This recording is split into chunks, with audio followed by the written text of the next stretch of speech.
ஆந்திராவில் தற்கொலை செய்து கொண்ட IPS அதிகாரி சசிகுமாரின் உடல் அரசு மரியாதையுடன் சத்தியமங்கலத்தில் அடக்கம் செய்யப்பட்டது. இந்நிலையில் அவரின் மரணம் குறித்து CBI விசாரணை வேண்டும் என்று சசிகுமாரின் குடும்பத்தினர் கேட்டுக் கொண்டுள்ளனர். ஈரோடு மாவட்டம் சத்தியமங்கலம் ரங்கசமுத்திரத்தைச் சேர்ந்தவர் சசிகுமார். IPS அதிகாரியான இவர் ஆந்திர மாநிலம் விசாகப்பட்டினத்தில் உள்ள பாடேருவில் துணை கண்காணிப்பாளராக பணிபுரிந்து வந்தார். இந்நிலையில் சசிகுமார் நேற்று முன்தினம் தனது அலுவலகத்தில் துப்பாக்கியால் சுட்டு தற்கொலை செய்து கொண்டார்.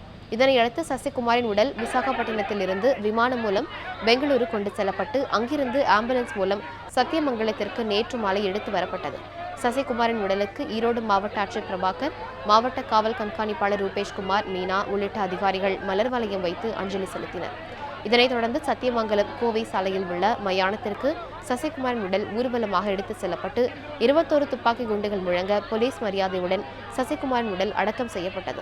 ஆந்திராவில் செம்மரக்கட்டை கடத்தல், கஞ்சா கடத்தல் போன்ற குற்ற செயல்களை கண்டுபிடித்து சசிகுமார் சிறப்பாக செயல்பட்டதாகவும் அவரது மரணம் குறித்து CBI விசாரணை நடத்தப்பட வேண்டும் என்றும் அவரின் குடும்பத்தினர் கோரிக்கை வைத்துள்ளனர்.